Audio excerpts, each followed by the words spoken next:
Hey, hey, MOMnation, and welcome back to another episode of our love story with the amazing Dyanna. Hello, Dyanna. Good morning. How are you? I'm well. How are you doing? Good, good. Good to hear and always wonderful to see your beautiful face. Likewise, likewise. Thank you. All right, guys, this is when I ask for a favor. If you're finding value, and I know you definitely will find value in this episode today, but if you're finding value in what we're doing here, Dyanna and I come to the table each and every month to bring conversations that we need to have, really. And if you're finding value in those conversations, in those topics, in those ideas, in that advice, tips, tricks, all the things, then do us a favor and reach up and click the subscribe button or the follow button on whatever platform that you are listening to or watching us on. It sends us a big giant hug, some feedback that we really should continue to show up this way. So we both appreciate that. And thank you for those who have done it so far. So for today, this is a heavy episode, guys, and I'm going to start with giving a trigger warning. You saw it in the title, you saw it in the show notes, but I want to make sure that I verbalize it. There's really a lot of talk right now around the word feminism, and depending on where you hear it, it can feel empowering, it can feel misunderstood, it can feel even divisive. And for a lot of couples, it quietly shows up in everyday moments without being named.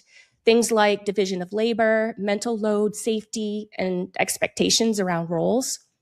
But in this episode of our love story, we're sitting down with Dyanna, like we always do. But today we're going to unpack what feminism actually is, what it's not, and how these conversations show up inside marriage in ways that can either build understanding or create tension.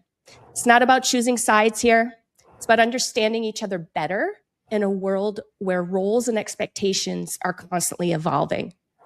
And before we dive into a couple of questions, before we dive into this conversation, Dyanna, I want to ask you, this is a topic that you brought to the table, and I really appreciate that you did so because it really does need to be heard. It needs to be talked about more. But can you just give us, the audience, a little bit of background or maybe understanding or maybe just your thoughts as to why you wanted to bring this conversation to the table today? Yeah, that's a great question. As you said, like it shows up very quietly in our relationships due to, traditional gender roles, especially, but also just like a larger system, a macro system that we live in that both encourages and makes acceptable certain things, certain behaviors that each gender sort of participates in. And a lot of those things are damaging. And specifically, when we're talking about feminism, there's a lot of parts of our society and parts of our larger macro system that are very damaging to women.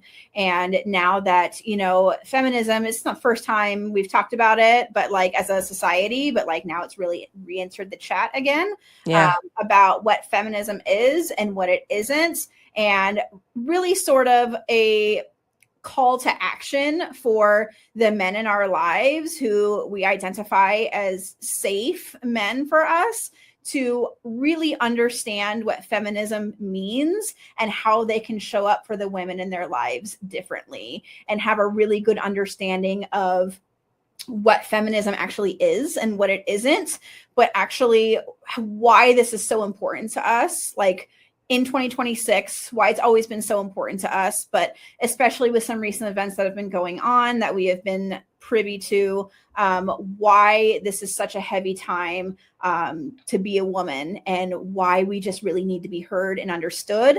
And until we get to a place in our society where women's voices are taken more seriously, we really need the men in our lives that care about us to really step up for us and help protect us. And so that's why I think right now this is a really important time to have this conversation. For sure. What do you think people are getting right about feminism?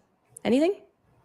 I think what people mostly are getting right about feminism is, yes, there should be more questions about like traditional gender roles and like, is this something that's still working? It's not 1955 anymore where things were more acceptable or more mainstream then. Like things are very different now. Our society is very different now. So asking the questions, I think, is something that a lot of people are getting right, and identifying things that just like simply don't work for them anymore. And so in that way, I think even having the conversation or asking the questions is something that people are doing right. But I think that there's still a lot of learning to do and a lot more questions to ask to have a greater understanding of what we're actually talking about. Agreed. So that brings me to the total opposite question. What are they getting wrong? Well, part of what we're getting wrong is what feminism actually means. And feminism is not that women are better than men. That's not what it is at all. It's about equality and fairness and balance and having, you know, inclusivity. Like it's everyone's voices being heard equally, and nobody being marginalized or being robbed of their own agency because of, you know, their gender, men versus women, right? And everything else for that matter. So feminism isn't about like man hating, you know what I mean? And like all the men are terrible and like women are better and superior and all of that. Like if we come out the gate trying to be understood with that perspective, we're probably not going to be heard. And I think that we're like missing the plot if we do that. Yeah. Really what we're chasing with feminism is a greater understanding of how to create the equality, how to create the inclusivity, and to make everyone's voices equally heard. And in that way, that's how men can also be feminists, right? And men that believe in all of those qualities, all of those values, also get lumped into being feminist. It's not just an exclusively like women experience, but because there's such a misunderstanding out there of like what feminism actually means, there are a good chunk of men that feel like this is not like, I'm not a feminist, you know what I mean? But to their credit, they've grown up in a system that has largely benefited them in a patriarchal way rather than how the system has benefited women. Yeah, we know that for sure. So bringing it into marriage and into relationships, where do you see feminism quietly showing up with couples that might not even realize that they're navigating this? Yeah, definitely. I mean, roles and responsibilities within the home, right? Like a lot of those roles that are traditional. And I'm not here to say that anyone's identification of what traditional gender roles is wrong. Like you do what works for you. But I'm hoping that at least this will get like some conversation going about what traditional gender roles are and why we do them, like why we lean into them. And are we even questioning like why we do that, right? But traditionally, like women are the ones that are experiencing like the majority of the mental load. Again, the anticipation of the things that need to happen, that will need to happen in the future, which is not the same thing as stress. Men experience stress too, from work, finances, et cetera, et cetera. But the mental load is like the anticipation of things that are going to be happening, things that we're going to need. And that is largely like a female experience, right? And so that being said, the traditional gender role for a long time for men is to be the provider. And the provider has been interpreted as the financial provider, as someone who's working outside of the home, right? But what we know from, you know, previous episodes too, is that being a provider doesn't just mean the financial provider, but it also means like being an emotional provider as well. But some of those lines get really blurred in 2026 when we have, you know, both, you know, husband and wife in some cases, like both working because of just like, that's just where we're at. Right.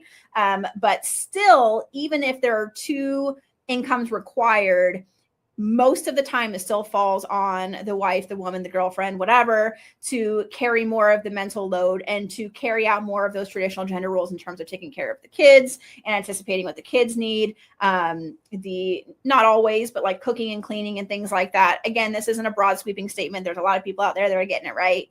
But this is how it can quietly show up in relationships because we're modeling what we've already seen. We're modeling what we were already told, like this is what you're supposed to do. And this is where a lot of your value is. So, you know, you don't often hear like a man saying like, oh, we have these friends over, they're going to think that I'm a bad husband if our house is a mess, right? Like, yeah, never. Right. But like if it's a mess and the wife or the girlfriend's going to be like, oh my gosh, they're going to judge me. They're going to think like, why am I not doing my job? Like, why am I not keeping the house clean? Like, I'm just not doing my part. I'm not pulling my weight.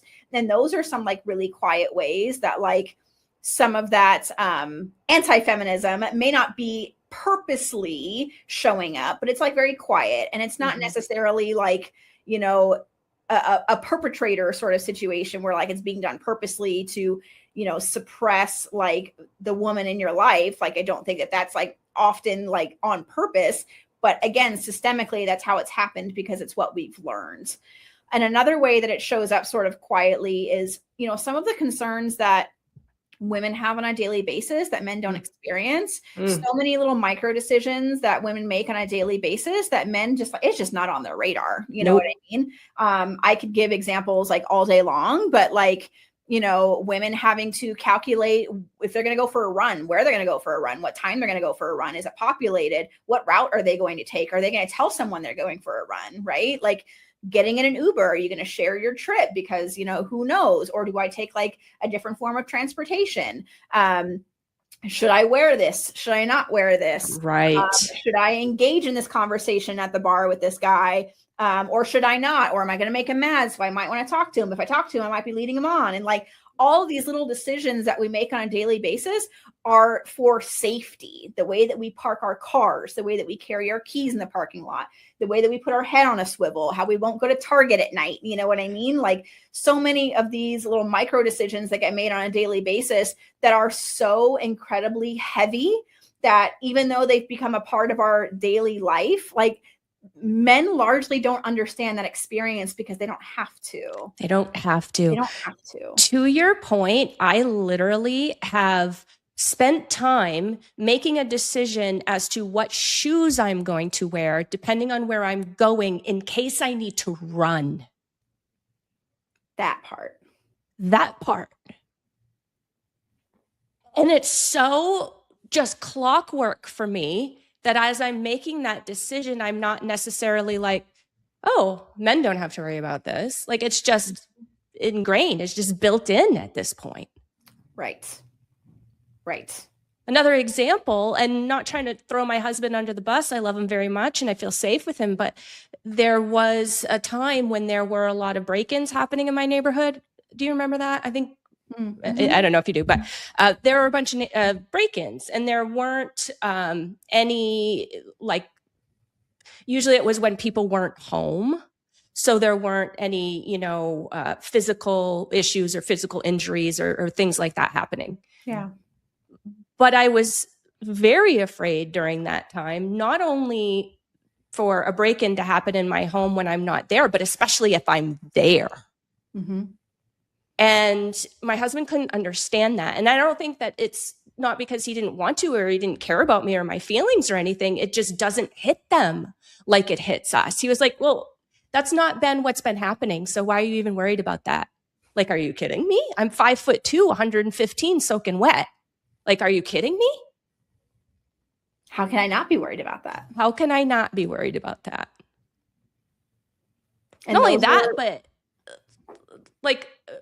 like I was telling you before we hopped on the show, I can remember having conversations with my mom, with her. Now that I think back, like I didn't really realize this at the time. I was just a kid, you know, but she was girl training me, like how to be a girl. Like, you can't go in those places like you had mentioned. You can't do those type of things. You got to be really, really careful if a man's being nice to you, no shade on men. Again, we know not every man they're not all the same, but because they're only after one thing. Like, I can remember my mom training me for this. Like, it was just normal.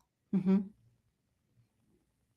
Exactly. And those are like quiet systemic ways that we don't necessarily see it happening, but it's being, you know, perpetuated generation after generation, you know, instead of, you know, women having to ask those questions and making all these, you know, mental calculations and doing these mental gymnastics. Like, why aren't we getting to the root of like, why is this happening? Yeah. You know, instead of women deciding like what to wear, not what not to wear. Those shorts are too short, that shirt showing your stomach, like, you know, all of these different things, instead of like, why am I worried about that? Like, well, I'm not the problem. What I'm wearing is not the problem. The problem is, why is there such a, you know, larger acceptance of men being perpetrators in certain situations? And again, like you said, it's not all men. I'm not here to just like, you know, be all over men and saying how terrible they are, because obviously they're not. but like those questions aren't being asked. How are we better educating our boys when they're young about what consent is and what respect looks like and how to treat women in a way that isn't like a commodity? And why aren't we spending more time educating our kids about that and less time educating our daughters, to your point, about like what to wear and what not to wear and how to act and where to run and, you know, what sort of transportation to take and how fast you should walk down the sidewalk, you know, like all of those things. Like we spend so much time talking about those things and not about like, what are we protecting ourselves from? Yeah, it never has made sense to me. And I don't know when this came out. I don't know if it was like some lawsuit or if this is just another way to gaslight us. But how is it our fault what we wear? Like, run that by me again, you know? How does accountability control? How is that the catalyst of somebody else's behavior? It's a lack of accountability. It's insane. And we just keep perpetuating the same message because it's somehow the woman's fault. It's somehow the girl's fault because of what she was wearing or what she said or how much she had to drink or whatever. You know what I mean? And being outside the home and trying to find your own safety, your own protection is heavy enough. And then, you know, as I'm sure some of our listeners are aware of, you know, some of the things that have been in the news recently about the new academy. It starts with a word that rhymes with grape. And so from here on out, I will just refer to it as the academy. These are women that were in their own home with men that they trusted, who were, if you haven't heard about it, I'll give a quick little synopsis. And if you really want to go down the rabbit hole about it, just that deserves its own trigger warning. But women who are being drugged and assaulted by their boyfriends, their husbands, their partners, and filming them being assaulted while they're unconscious and, you know, coming up with cute little hashtags like I check, where these men are taking videos of these women, like, you know, holding their eyelids open to make sure that they're like really unconscious before they assault them, and giving each other tips and tricks and what drugs to use, what substances to use, and all of these things. And it just, you know, it was this big, you know, investigation that CNN kind of blew up. And in the month of February, there was like 62 million views of these videos. And, you know, I'm no mathematician, but that is a significant percentage of the male population that viewed these videos. And way too many. And not enough people are angry. No. Not enough people are angry about that. We have yet to see any sort of accountability, who these men are, where these men are, why are they not arrested? And, you know, before anyone asks, like, well, how many women, you know, haven't come forward? A lot of women have not come forward because of the embarrassment and the shame that women experience when they go to law enforcement after an SA, that it's discouraging for them because they know that it's going to be humiliating and shameful and rarely comes with any sort of outcome that they want, not to mention all the psychological trauma that they've experienced and will continue to experience, you know, for the rest of their lives. But not enough people are angry. Not enough people are angry. And I agree. And that helped me because this is your expertise, but we're reliving these things as we are advocating for ourselves when we speak up. So there's that piece of it too, right? Like we're just like re-traumatizing ourselves. Totally. Having to ask questions. Yeah. Like, oh, well, did you know? Or did you have a prescription for that? Or, oh, we don't find anything in your system. Well, it's because Ambien comes out of your system within 7 or 8 hours. So that's a really popular choice, apparently. Or were you really asleep? Or how can we tell that you weren't faking it in this video? And it's like, even still, when women are clearly victims, like we still have to explain ourselves and we still have to have enough evidence or proof instead of like, hold on, guy, like this is a really messed up situation here. Like what's going on here? And again, it's not all men, but these are men. And if we can't have these difficult conversations with the men in our lives that do feel safe, it just perpetuates the idea that we're not heard. And if you listen to this and you go talk to your partner, husband, boyfriend, whatever, and you're met with some defensiveness, it is not your job to teach them to not be defensive. But this also isn't about attacking them or telling them that they are part of the problem. What we're asking for is advocacy, and what we're asking for is for support, and to really reflect and look on the systems that have benefited them without them asking. It just is. It's just inherent, right? But also looking at how some of those systems have systematically hurt women, and being able to entertain the conversation and then take that into a larger conversation of like, what do we do about this? How do we protect the women and the girls in our lives? And what are we doing? How are we using our own platform as men to help women in this, feminist cause of equality and fairness and safety and justice? And that's what we need, like, our safe men to do for us. And that's what those conversations, that's what we need from those conversations. You know what I mean? Not to accuse or blame or shame or anything like that, but like, let me tell you what my experience is like as a woman. Let me tell you the things that I've learned, the things that I do on a daily basis. And now having this huge academy thing out here without yet any sort of accountability or outrage is just like a wet blanket on top of already a heaviness of what it's like to live in a culture and a society that doesn't view us as equals. Yeah, totally. So as a partner, so let's speak to the partners out there. As a partner, what are some ways that they can better understand the unique experiences that women have around safety, without taking it personally, without feeling blamed, without feeling, defensive? Yeah, that's the first part. Don't take it personally. Yeah. And don't get defensive, because it's just going to make her shut down. And she's coming to you for safety. She's coming to you to get validation and empathy. So if you get defensive, she's going to shut down, and she's going to learn like, well, this is just another person in my life that isn't safe to talk to about this. So there are plenty of resources out there, podcast, books, like all kinds of things about like, feminism and men's role in being feminists, if that's what they choose to do. But really just listen. You are not the expert in this. You are not a woman. So you don't know what this experience is like. So don't offer solutions or a fix, or we'll just do this or just do that. Like, we don't need to hear that. We just need to be heard and validated, and we need empathy, and we need your understanding and your commitment to keep us safe. And while that seems like it's inherent in a loving, intimate relationship, many of us have learned that it's not. So we need to know that we're safe with you.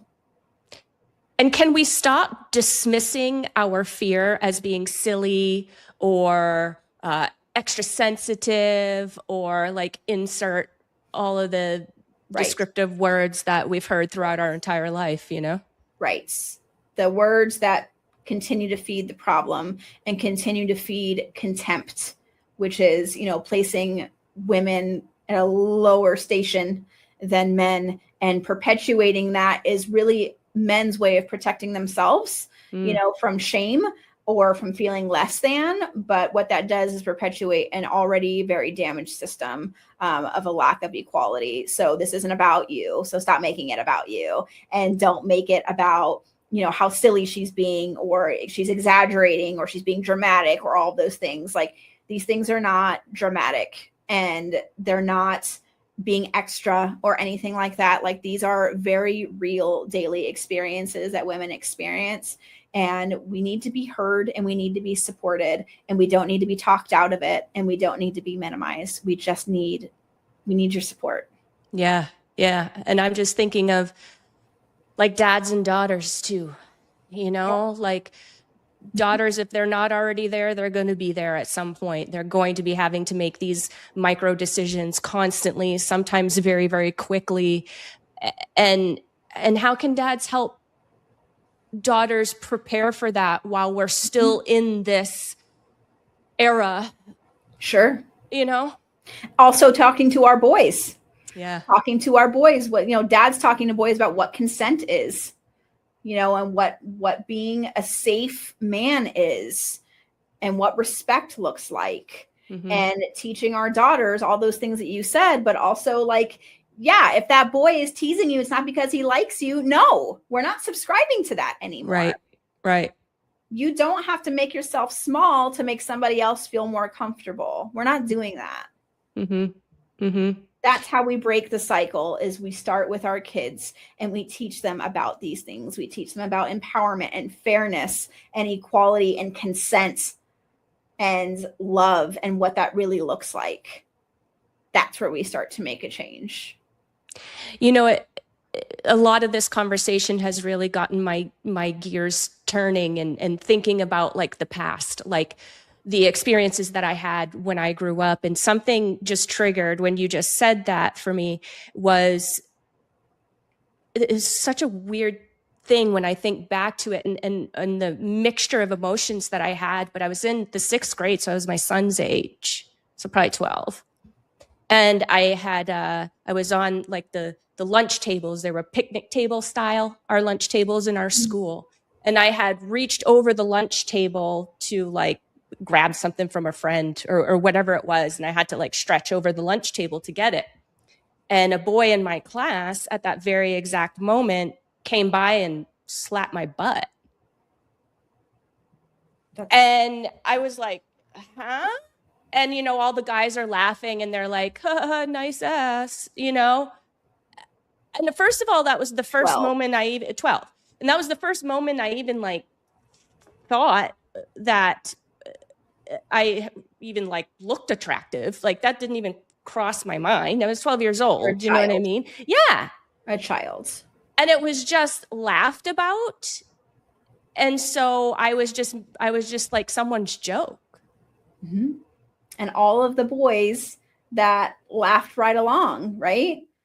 Like, we want to raise the boy that stands up and be like, dude, that's not cool. That's not okay. That's not okay. Don't do that. Yeah. We're not just going to go with the flow here. Like, those are the boys that we need more of in our society, are the Gen Zs and the Gen Alphas, you know, are the ones that are going to stand up and be like, no, we're not doing that. That's not okay. Right. That's what we need more of. You know, as I think back to that moment, it didn't even occur to me to tell a teacher. Why? So it was just accepted, like it was just acceptable, I guess. And this is what's happening. Expected. Yeah, this is what's happening. Just what boys do, boys being boys, right? Right. Oh, be glad that they find you attractive. Mm-hmm. Mm-hmm. Oh, no. Mm-hmm. No. This has been, as we stated in the beginning, this is a heavy conversation. This is a huge conversation. This is a conversation that we can't stop having, Dyanna. Absolutely not. We're going to wrap it up for today, but I thank you for bringing this to the table. I feel like that little girl that got her butt slapped on the table because I didn't even think about bringing this up in our platform to even have this conversation. So I have got some work to do myself. And how that has impacted your life. Yeah. And how you identify yourself as a woman and how you're supposed to behave. Yeah. This is wild. I thank you for bringing this conversation up, for asking to talk about this on this platform, for supporting women out there. I appreciate you so much for what you do and what you bring to this community and this space. And normally this is the time in the show, so I'm just going to say it because this is what we normally do. When I say, hey guys, if you want to talk with Dyanna at all, if you want to have your free 15-minute consultation to chat with her about what's going on in your relationship, then you can reach her by, and this is where you say how they can reach you. Go to DyannaEiselTherapy.com, click on schedule a free consult. You get a free 15-minute consult on the phone with me and we get to chat a little bit. Awesome. Thank you. I know I kind of just shoehorned that in, but I'm still kind of stuck in the heaviness of this episode. But I do want to make sure that our audience knows how to get in touch, how to get a hold of you, how they can, learn from you. And I appreciate you being here, as you always are. Guys, if you want to check out any of our previous episodes, and we have some other heavy ones in the playlist, let me tell you, please do go to our YouTube channel. It is at MOMnation USA. Scroll down just a tad. You will see the Our Love Story playlist. We've got like 3 years of episodes in there for y'all to binge. Better than Netflix, I promise. If you prefer to listen podcast style, maybe you walk a lot, bike a lot, hike a lot, all the things, getting out there, moving your body before it gets real hot here in Phoenix. Yes. On your, right? Like we're all, on your favorite podcast platform, do a quick search for MOMnation Talk Radio. There you will find us. Do us that favor, click follow, click subscribe. It's really helpful.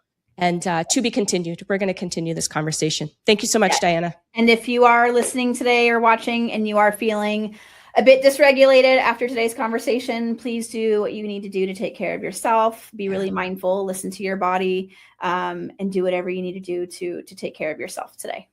Absolutely. Great advice. Thank you again. Bye, guys. Bye. Struggling to reconnect with yourself or the ones you love? Meet Dyanna Eisel, a licensed marriage and family therapist, here to support your journey toward connection and clarity.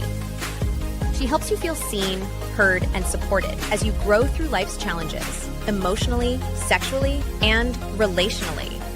A safe, judgment-free space where growth can begin.